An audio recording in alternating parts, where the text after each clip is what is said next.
Good morning, welcome back to my channel. আবারও একটি নতুন ব্লগে তোমাদের স্বাগত জানাই। আজকে হচ্ছে মানডে, বেশ ভালো ঠান্ডা কিন্তু বাইরে। নিয়ে স্কুলে বেরিয়ে গেল তোমাদের দাদাভাই। আজকে তো বলেছে মিস্ত্রি দাদারা আসবে, দেখা যাক। একটু ঘরে জামা দরজাগুলো খুলে দিচ্ছি, দিয়ে আমি এবার যাব স্নানে। এখানটাকে ভালো করে গুছিয়ে রেখে স্নান করে এসে আবার কথা হচ্ছে। ঠাকুরের জায়গাটা রোজ পরে পরিষ্কার করবো ভাবি, দিয়ে আর হয়ে ওঠে না। ওই জন্য একেবারে স্নান করে ঠাকুরের জায়গাটা পরিষ্কার করে নিলাম।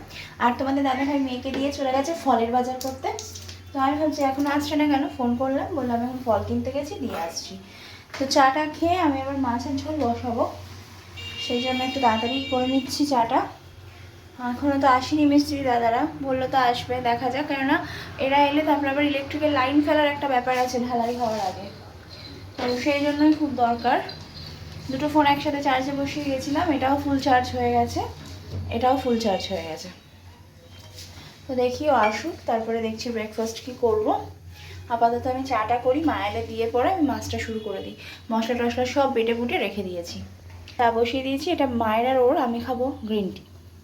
আমি মাছ ভাজা বসিয়ে দিয়েছি, তার মধ্যে তোমাদের দাদাভাই আবার বলছে চিংড়ি আর এঁচড় নিয়ে আসছে। মাছ ভেজে রেখে দিয়েছি, আর এখানে এই যে কষিয়ে এখন জল দিয়ে এটাকে ফুটতে দিয়েছি, ফুটুক। তারপরে একটু ঘি, গরম মশলা আর কাসুরি মেথি দিয়ে নামিয়ে দেবো। এদেরকে এখন জলে ছেড়ে দিয়েছি, আর এখন একটু ফোটাফুটি করে নিই, সাঁতার টাতার কেটে নিই, তারপরে আর যা যা দেওয়ার আছে দিয়ে নামিয়ে দেবো। এই যে এখানে আমি কাসুরি মেথি ছড়িয়ে দিলাম, করছি 1 চামচ ঘি। এই যে 1 চামচ ঘি, মানে হাফ চামচ আর কি অ্যাড করে দিচ্ছি। শেষে অ্যাড করে দিচ্ছি সানরাইজের শাহি গরম মশলা। চাপা দিয়ে দিয়েছি, কিছুক্ষণ স্ট্যান্ডিং টাইমে থাক, তারপরে নামিয়ে দেবো। ব্যাস রেডি হয়ে গেল মাছের কালিয়া। কিন্তু খুব টেম্পটিং হয়েছে। এবার চলো রেখে দিই, দিয়ে চাপা দিয়ে আমি পালাই। আমার মাথা প্রায় অর্ধেক খারাপ করে দিয়েছে ম্যাগি খাবো করে। এটা কালকে আমার বাবার সাথে গিয়ে কিনে নিয়ে এসেছে। তো আমি কিন্তু এটা যেমন নর্মালি ম্যাগি বানাই সেইভাবেই বানাই, গরম জল করে তারপরে এটা দিয়ে। তোমরা কে কীভাবে বানাও আমাকে বলো, কেননা এটা শুধুমাত্র গরম জল দিয়ে আমারও নিজেরও ভালো লাগে না, সেই জন্য আমি এইভাবেই বানাই। এখন পাম্পটা চলছে, ভরে যাক, দিয়ে তোমার দাদাভাই আর আমি একটু যাবো। মেয়ের লাল লেগিংস কিনতে হবে, ও ক্রিসমাস একটা প্রোগ্রাম করছে স্কুলে, তো লাল ড্যান্সিং ফ্রকের সাথে লাল রঙের একটা লেগিংস লাগবে, সেটাই কিনতে যাব।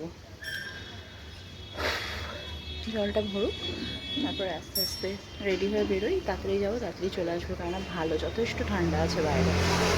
জামা কাপড় না বাইরে থাকছে, অটোমেটিক্যালি মনে হচ্ছে যেন ভেজা। মিস্ত্রি এসেছিলো বলতে সন্ত্রাসের মিস্ত্রি এসেছিলো, এখান থেকে গ্রুপ কেটে গেছে, আর এই যে সব রাবিশ বেরিয়েছে এগুলোকে এখানেই রেখে দিয়ে গেছে।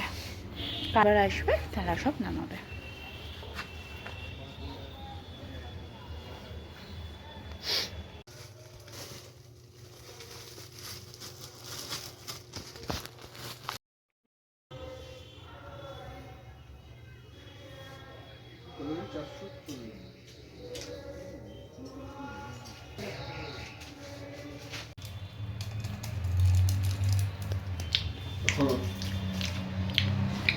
কাবাবের প্রিপারেশন চলছে, এখানে ম্যারিনেট করে রাখা হলো, এরপরে মাইক্রোওভেনে বসানো হবে। ফার্স্ট কাবাব আমাদের মাইক্রোওভেনে। কাবাব ভালোই হয়েছিল এবং খাওয়া হয়ে গেছে, তোমাদের সাথে শেয়ার করতে পারিনি। আর এখন তোমাদের দাদাভাই বানাচ্ছে হোয়াইট চিকেন, তো হয়ে যাক, ওটার লুকটা দেখিয়ে দেবো। কারণ আমি এখন একটু কাজ করছি, সেই জন্য পুরো রেসিপিটা শেয়ার করতে পারছি না। পরে একদিন তোমাদের সঙ্গে অবশ্যই পুরো রেসিপিটা শেয়ার করব। সো চলো ওটা হয়ে যাক, দেন দেখিয়ে আজকের ব্লগটা শেষ করব। সো চলো, কালারটা এখানে একটু ডার্ক লাগছে, বাট এতটা ডার্ক না, লাইটই হয়েছে। তো আজকের ব্লগটা এখানেই শেষ করছি, নতুন ব্লগ নিয়ে খুব তাড়াতাড়ি আসছি। আমরা এখন আমাদের ডিনারটা এনজয় করি, তোমরাও করো। Good night.